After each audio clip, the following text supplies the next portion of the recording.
An untouchable empire, a meeting that shocked insiders. This is the cartel boss even Donald Trump fears, and the story behind the power.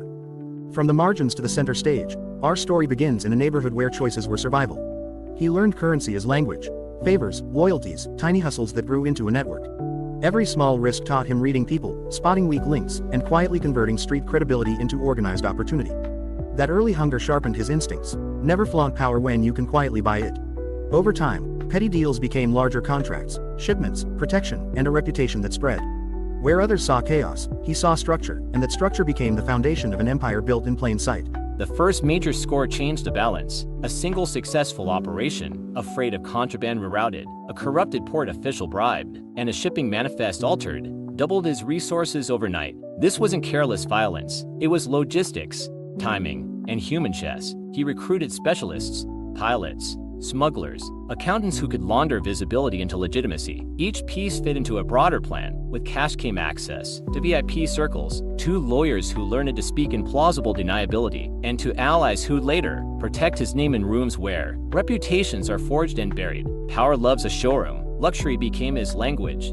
Bespoke suits, gold displays, a fleet of indulgences that signaled status and scared rivals. But the ostentation served two purposes: to attract allies and to mask the true machinery behind the scenes. Lavish parties weren't just celebration, they were networking, a cross-section of crook politicians, businessmen, and influencers who could be bought or indebted. The image of wealth made him untouchable in public perception. People assumed he had resources they couldn't trace. It's easier to fear or worship what seems infinite than to peer into how it's actually constructed. A handshake that became the rumor that would echo. Publicly discreet, the meeting sent headlines and whispers through elite circles. The image of him smiling across a table with a powerful figure delivered the perception of influence, perhaps even protection. But it wasn't mere celebrity proximity. It was a message.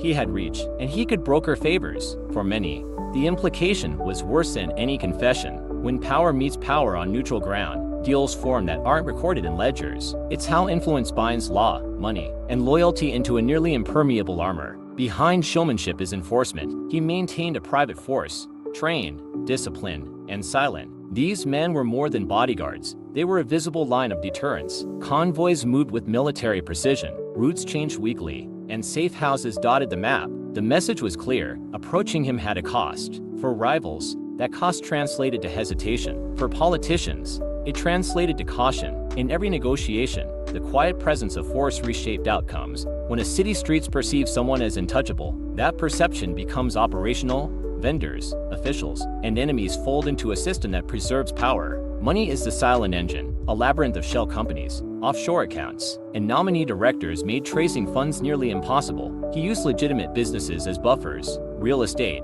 import-export firms, and hospitality chains, each a veneer for massive liquidity flows. Accountants and lawyers turn cash into assets that look lawful on paper, even when authorities grow suspicious. Paperwork and plausible business activity slow investigations. It's not just about hiding money.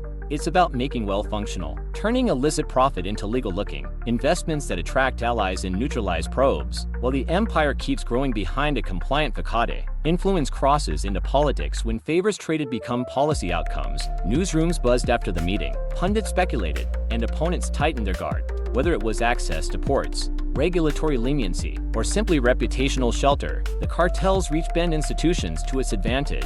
For some officials, dealing with him was a transaction. For others, it was a risk calculus. The reality: power that touches politics gains a shield harder to penetrate with routine law enforcement. When a name alone can alter decisions, investigations stall, and justice becomes a negotiation, one where legal teams, PR managers, and back channels outmaneuver ordinary oversight. No empire is without cracks. Rival factions, double agents, and embittered lieutenants created fault lines. Betrayal is both a tool and a threat. He used it strategically, but it also came back with lethal consequences. Assassination attempts, ambushes, and legal sting operations escalated. Each betrayal tightened his paranoia and hardened his responses. Still, he leveraged familial networks and loyalty pacts to survive. Bloodlines and oaths can be as binding as contracts in these circles. When betrayal spreads inside your inner circle, survival requires ruthless clarity and the willingness to burn bridges others can't cross. Law eventually accretes pressure from cumulative mistakes and new testimonies. International cooperation, whistleblowers, and forensic accounting can pierce the armor. Raids and indictments followed leads that couldn't be smoothed over by money alone. Yet power adapts, legal maneuvering buys time, friendly jurors are courted,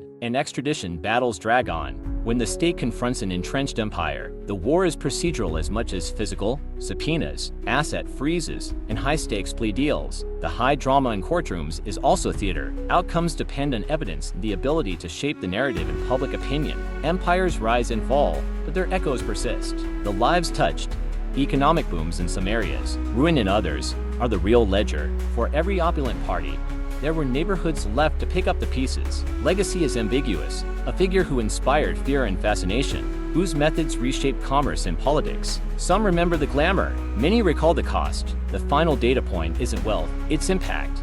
Did the system change for better or worse? As cameras leave and headlines fade, the true story is written in communities, and the world keeps watching, because power always finds a way back. If this blew your mind, hit like and subscribe. Luxvergent brings the untold luxury stories and the power behind them. Go to Luxvergent channel for everything luxury, power, and exclusive deep dives. Comment your theory. Did power win or lose?